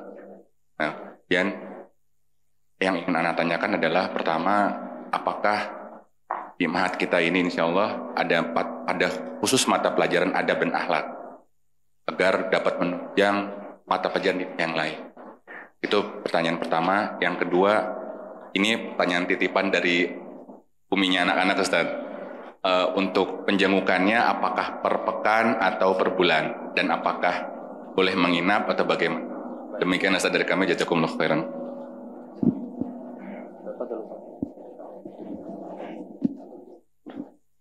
Dulu ya. Bismillahirrahmanirrahim. Untuk di SMA tes apa tadi Pak, jurusan untuk masuk PTN sebagaimana yang saya sebutkan tadi itu, setahu saya sampai saat ini itu ada 3. Kalau secara umum 2 kan, SNBP sama SNBT. Yang pertama berbasis prestasi, dan itu sekolah-sekolah yang memang salah satu syaratnya pertama dia akreditasinya A. Ya, kemudian ada alumni-alumni yang sudah masuk di PTN-PTN tertentu. Ya, persentasenya ada. Adapun PKBM kita tidak bisa masuk di jalur yang pertama. Adapun jalur yang kedua, SNBT, seleksi nasional berdasarkan tes, kita bisa ikut. Jadi teknisnya dari kita itu mendaftarkan sekolah kita ke Diknas, ke portal untuk pendaftaran tadi, dan itu sudah kita lakukan di tahun kemarin, kita bisa. Kemudian setelah itu santri-santri kelas 12 mereka daftar secara mandiri karena ada isian-isian itu harus didampingi dengan orang tua.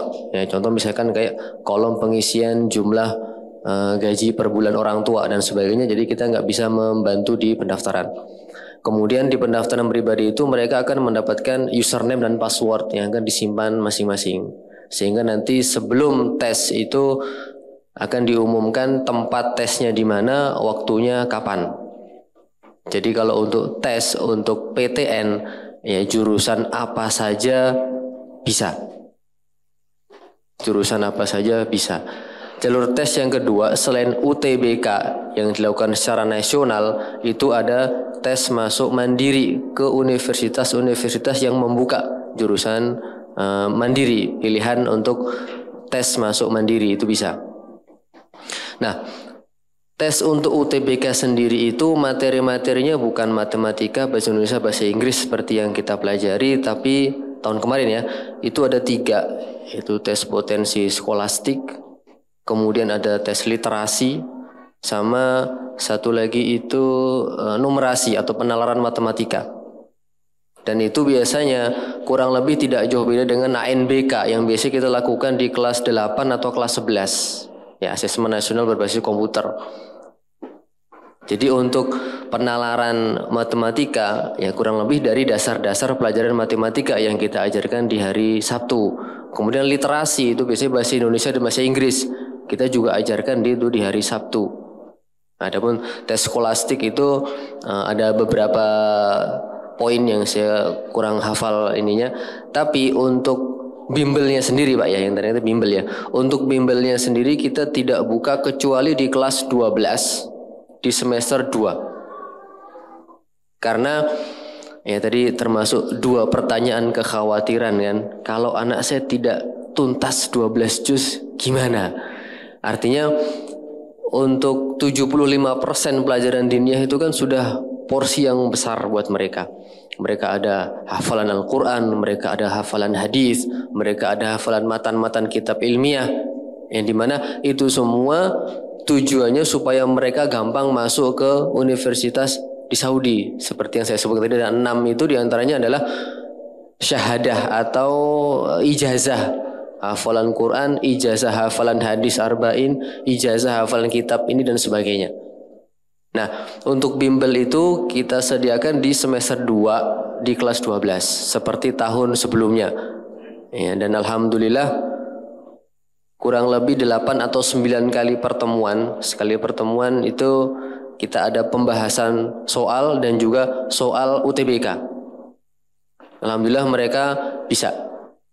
Jadi kalau dimulai dari kelas 10 tidak, tapi kita mulai dari kelas 12. Sehingga kelas 10-11 itu 6 juz targetnya di SMA itu harus selesai. Sehingga kelas 12 itu fokus untuk persiapan mereka melanjutkan studi kuliah. Demikian. Baik. Untuk target hafalan di SMP misalkan 6 juz, santri tidak tercapai, apakah dia dianggap tidak lulus atau di DO misalkan? Tadi kita sampaikan bahwa selama 3 tahun di antara standar kompetensi yang harus dimiliki oleh santri itu hafal minimal 6 juz mutqin. Minimal 6 juz, artinya kalau dia punya Masya Allah kemampuan yang lebih, itu sangat kita support. Dengan format 321 tadi. Memang setiap anak, setiap orang, termasuk kita juga ya Pak ya, diberikan kemampuan, keilmuan berbeda-beda. Ya, ada satu anak yang hafalannya cepat, hafalannya ada juga yang hafalannya agak sedikit lambat, tapi sekalinya dapat dia langsung mutqin dan seterusnya. Untuk anak-anak yang memiliki kemampuan di bawah teman-temannya, itu nanti ada bimbingan, ada halaqah idhofiyah, halaqah tambahan di luar 4 halaqah yang semestinya. Ada bimbingan di luar itu. Kemudian apabila misalkan dengan jalan-jalan yang sudah ditempuh, si santri tetap tidak tercapai targetnya, maka biasanya akan diarahkan ke kepala sekolah gitu. Nanti kami sebagai kepala sekolah akan memberikan bimbingan. Nanti pada prakteknya sih intinya kita lebih sering memberikan toleransi kepada santri-santri yang lemah hafalannya karena lemah hafalannya, bukan karena dia malas atau karena dia nakal misalkan. Karena kan penyebab tidak tercapainya hafalan itu beda-beda ya. Ada yang Masya Allah kita sering dapeti santri itu udah jungkir balik ngafal sampai malam-malam dia nggak tidur, tapi ya qadarullah masyafa'al dia hanya segitu saja hafalannya. Nah makanya kita cari penyebab ketidaktercapaiannya kenapa, sembari kita tanya ke wali kelasnya, ke pengampu halaqahnya, ke musyrifnya, gimana perjuangannya dia dan seterusnya. Lalu kalau misalkan nanti di kelas 9 tetap tidak tercapai 6 juz itu, apakah dianggap tidak lulus Ustaz? Tetap lulus insya Allah, tetap lulus di SMP, hanya saja barangkali dia tidak mendapatkan sertifikat hafalan sebagaimana teman-temannya. Kalau teman-teman yang lain yang lulus 6 juz itu dapat sertifikat nanti Pak, dengan nilainya per juz sudah diujukan berapa gitu, nanti dapat sertifikat. Berarti santri yang tidak mendapatkan 6 juz ini, mungkin dia baru dapat 3 juz, mungkin dia baru dapat 4 juz, dia tidak mendapatkan sertifikat. Namun barangkali kalau seandainya dibutuhkan adanya keterangan tersebut, kita hanya memberikan surat keterangan saja, sudah lulus, sudah mencapai mendapatkan hafalan 4 juz misalkan, itu hanya sebagai surat keterangan saja barangkali. Tetapi untuk perinciannya itu nanti ada di sertifikat, dan sertifikat tidak diberikan kecuali yang selesai 6 juz. Dan sertifikat yang ada di program tahfidz di SMP itu macam-macam Pak. Ada yang 6 juz itu berarti standarnya gitu ya. Itu nanti kalau ada yang nyampe ke 10 juz, bentuk sertifikatnya beda lagi. Nanti kalau yang dapat 15 juz, bentuk sertifikatnya desainnya lebih mewah lagi dan seterusnya. Artinya santri tetap kita tampung keluhan-keluhannya, kita apresiasi pencapaiannya, kemampuannya, dan kita akan cari-cari sebab apa sih yang mencapai dia tidak dapat mencapai 6 juz itu. Untuk ekskul ada yang wajib, ada yang non wajib. Yang wajib yang berjalan sekarang itu ada IT, dengan kurikulum setiap kelasnya tuh berjenjang. Kalau dari kelas 7 misalkan perkenalan pengoperasian Microsoft Word dulu misalkan. Microsoft Office dulu dari Word, kemudian Excel. Nanti kalau sudah SMP tuh naik terus, SMA tuh naik terus sampai ke coding dan pembuatan web. Itu berjenjang kurikulumnya. Selain IT juga ada bela diri. Cuman untuk sementara ini memang untuk SMP kelas 7 di tahun ini ya, itu memang belum ada dulu ininya, bela dirinya. Itu 2 ini, bela diri dan IT. Kemudian yang non wajib yang pengadaannya dikembalikan ke santri itu seperti panahan. Untuk biayanya itu sebulan itu kurang lebih 85.000 dengan syarat dia punya alat sendiri. Kemudian yang non wajib juga seperti basket. Kalau dulu ada badminton gitu. Karena sekarang satu dan lain hal, beberapa ekskul memang belum kembali berjalan. Kurang lebih gambarannya seperti itu. Untuk setiap ekskul non wajib yang pengadaannya dikembalikan ke santri, maka kami mengimbau, bahkan mewajibkan kepada setiap penanggung jawab ekskul tersebut, mentornya, pelaksananya, untuk mengadakan sosialisasi kepada orang tua untuk memperjelas akad gitu. Jangan sampai orang tua itu tidak tahu menahu tentang akadnya, besarannya seperti apa, untuk apa saja dan seterusnya. Itu untuk yang non wajib atau yang pengadaannya dikembalikan ke santri. Untuk permasalahan adab, mapel adab di Ma'had Babu Salam ada bernama adab akhlak, itu di kelas 7 Pak. Itu kita ngambil dari Minhajul Muslimin. Kenapa? Iya, dan juga dari Mausu'ah Adab Al-Islamiyah. Jadi beberapa mapel itu kita sadur dari kitab lain dan kita sesuaikan dengan kebutuhan santri. Kita tambahin latihan-latihan soal seperti itu. Memang permasalahan adab murid kepada guru ataupun sebaliknya adab guru di depan murid ini permasalahan yang penting ya. Namun kita lihat juga kurikulumnya. Jadi yang memang pergeseran akhlak ini luar biasa. Sampai-sampai saya pribadi pengen mengganti buku adab waktu itu. Ingin fokus kepada adab antar santri dan guru dan santri begitu. Tapi ketika saya pegang buku itu, coba saya lihat bukunya seperti apa. Ternyata justru yang ada di buku itu insya Allah sudah pas. Karena sebelum adab santri ke guru, lebih utama adalah adab hamba kepada Tuhannya. Jadi kurikulumnya dimulai dari itu dulu tuh. Adab makhluk kepada Khaliq, adab seorang muslim kepada Rasul, adab seorang muslim kepada malaikat dan seterusnya. Baru nanti nyampe kepada adab kepada sesama manusia, terlebih dahulu kepada orang tuanya. Baru nanti akan ada momennya adab kepada guru kepada murid dan seterusnya. Ada. Dan itu dihafal juga lagi. Itu dihafal juga. Dan untuk penilaiannya ada penilaian di lapangan juga. Nanti di rapot, kalau nanti Bapak Ibu sekalian anandanya jadi bergabung di kita, nanti di rapot itu ada mapel adab. Ini mapel Pak. Jadi mapel ini diambil nilainya dari berbagai macam penilaian. Ada ulangan di situ, ada hafalan di situ, ada praktek di lapangan. Kalau misalkan nilai adabnya misalkan di situ 65 misal saja. Bapak Ibu tidak perlu sedih karena 65 ini gabungan dari nilai perolehan nilai di mapel itu, bukan adab sehari-harinya.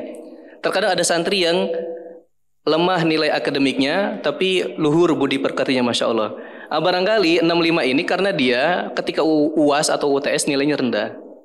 Bisa jadi gitu. Ini kita beritahu sekarang biar nanti ketika nanti Bapak Ibu ngeliat ada rapor ditulis di situ adabnya ternyata merah loh, kok anak saya jelek sekali adabnya. Bukan, ini nama mapel. Sama kayak matematika dan lain-lain itu kan ada ulangan harian, ada UTS, UAS, itu gabungan itu semua. Nah barangkali si anak ini lemah di akademik tapi Masya Allah bisa jadi akhlaknya bagus. Nanti penilaian akhlak ada lagi di kolom yang lain lagi. Seperti itu kurang lebih. Untuk agenda penjengukan dan kepulangan, Ma'had Babu Salam adalah ma'had yang ingin mencetak santri-santri yang mandiri tanpa memutus komunikasi dengan orang tua. Makanya sejak berdirinya, Masya Allah, Babu Salam ini memiliki kekhasan, di mana di antara kekhasannya adalah kepulangan yang lebih awal daripada pesantren lain. Kalau pesantren lain barangkali kepulangannya itu 1 semester sekali, pas liburan semester atau pas liburan lebaran dan seterusnya. Kalau kami dulu itu pernah sepekan sekali, pernah 2 pekan sekali, sampai akhirnya kita evaluasi, ternyata insya Allah yang cocok adalah sebulan sekali. Nah, sebulan sekali ini terjadwalkan di akhir bulan. Secara normal kepulangan di akhir bulan, di pekan keempat atau pekan kelima. Dimulai dari hari Jumat, setelah Jumatan Bapak Ibu sekalian bisa langsung jemput pulang, nanti datang ke sininya lagi itu Ahad siang atau Ahad sore. Maka total tuh sekitar 2 kali 24 jam. Lumayan itu. Itu bisa buat refreshing anaknya, bisa berkunjung ke rumah kakek nenek barangkali, om tante gitu ya. Sekaligus kalau kami sih menyarankan pakai waktu untuk keluarga gitu. Jadi si anak ini barangkali dia punya keluhan selama di sebulan di pesantrennya.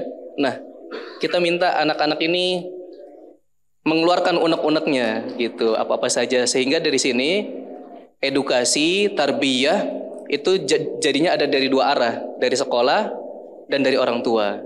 Itu maksud dari adanya kepulangan. Ustadz, apakah harus pulang santrinya ketika di pekan kepulangan itu? Harus, Pak. Jangan sampai enggak. Karena kalau nanti dia enggak pulang misalkan, sedangkan dia ngeliat santri-santri yang lainnya dijenguk, dia akan sedih nanti sendirian di sini gitu.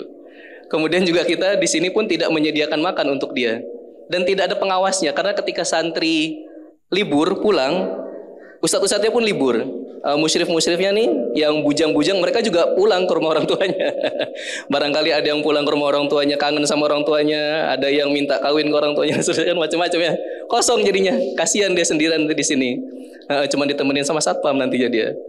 Nah, maka kalau pulang dibawa pulang. Ustadz, saya rumahnya jauh di Bandung misalkan atau di Tasik, bagaimana? Nah, maka sejak sekarang kami beritahu bahwa harus pulang. Jadi bisa menjadikan pertimbangan. Syukur-syukur kalau punya sanak famili terdekat sekitar Jabodetabek, ada om atau tantenya atau mungkin punya partner kerja yang rumahnya sekitar sini. Nah, baiknya dijemput dulu oleh sanak famili atau kenalan si anak ini, nanti barangkali nginep dulu di situ seharian di rumah, besokannya bisa dijemput pulang ke Bandung, ke Tasik atau yang lainnya. Untuk penjengukan, nah kita juga menyediakan wadah komunikasi penjengukan khusus untuk kelas 7 di pekan kedua. Di pekan kedua nanti itu dijadwal.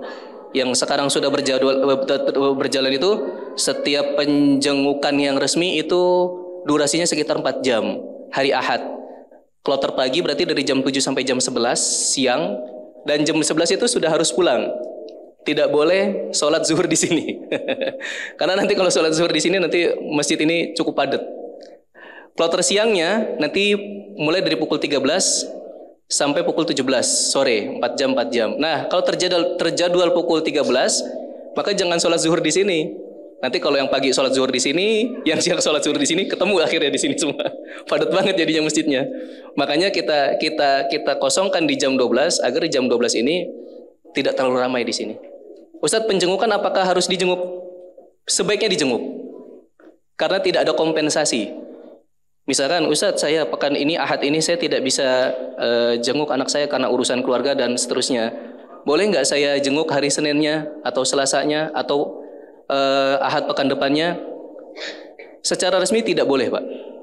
Maka kalau misalkan Bapak menjenguk di luar jam itu termasuk pelanggaran sebenarnya. Kalau misalkan Bapak tidak bisa jenguk mungkin karena umroh atau yang lainnya, mungkin bisa diwakilkan omnya yang jenguk akhirnya misalkan, atau kakek neneknya yang jenguk gitu. Ustadz, selain penjengukan dan kepulangan, apakah ada media komunikasi lain seperti penelponan misalkan? Kalau untuk kelas 7 tidak ada penelponan. Kalau kelas 8 dan kelas 9 karena tidak ada penjengukan, mereka kita beri penelponan, dijadwal oleh musyrif dan walasnya. Tetapi Ustadz, kalau momen-momen darurat, nah tentunya kalau momen darurat berbeda dengan asalnya. Asalnya tidak ada penelponan, tapi kalau momen darurat, misalkan si anak sakit seperti itu, maka harus dikabarkan orang tuanya, itu beda lagi. Maka dalam kondisi darurat tentunya diperbolehkan. Ustadz, kalau misalkan, nah ini biasanya di antara perasaan yang akan timbul ketika melepaskan anak sekolah itu, apalagi pesantren, itu perasaan kehilangan. Biasanya, Ustadz, boleh nggak penjengukan setiap pekan? Biasanya ibu-ibu ya. Biasanya ibu-ibu tuh, boleh nggak? Jawabannya tetap tidak boleh sebenarnya. Kita penjengukan tetap di jadwalnya. Maka perasaan kangen itu, perasaan ingin ketemu itu harus ditahan-tahan dulu. Ustadz, bedanya penjengukan sama kepulangan apa? Penjengukan boleh nggak dibawa pulang? Itu jadinya kepulangan kalau itu jadinya. Bedanya penjengukan dengan kepulangan. Kalau kepulangan dibawa pulang, kalau penjengukan nggak boleh dibawa pulang.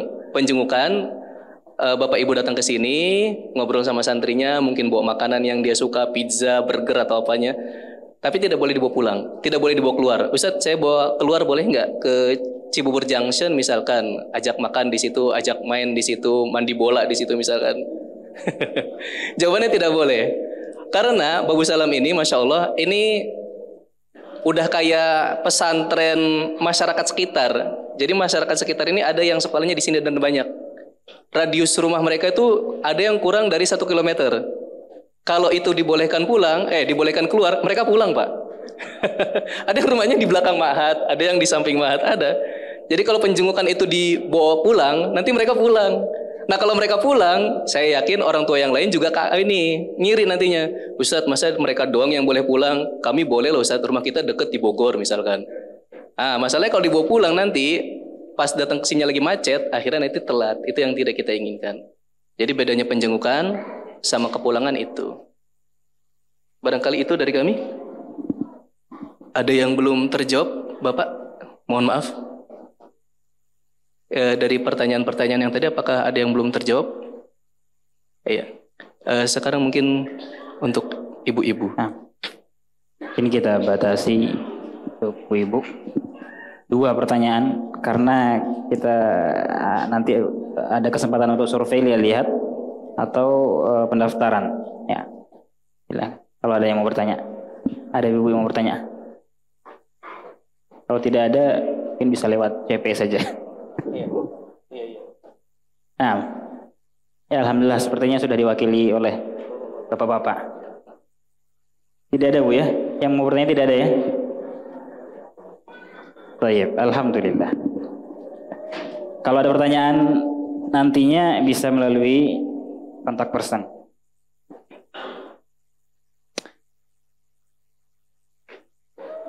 Khitaman,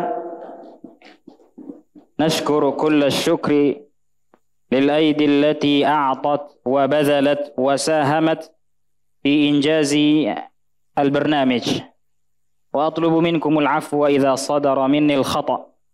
Sebagai penutup, kami ucapkan terima kasih jazakumullahu khairan kepada setiap pihak yang membantu melancarkan acara pertemuan kita pagi sampai menjelang siang hari ini. Kurang lebihnya ana mohon maaf. Subhanakallahumma bihamdika asyhadu an la ilaha illa anta astaghfiruka wa atubu ilaik. Selanjutnya Bapak Ibu dipersilahkan untuk mengunjungi bot tempat pendaftaran dan kemudian berkeliling untuk melihat-lihat. Assalamualaikum warahmatullahi wabarakatuh.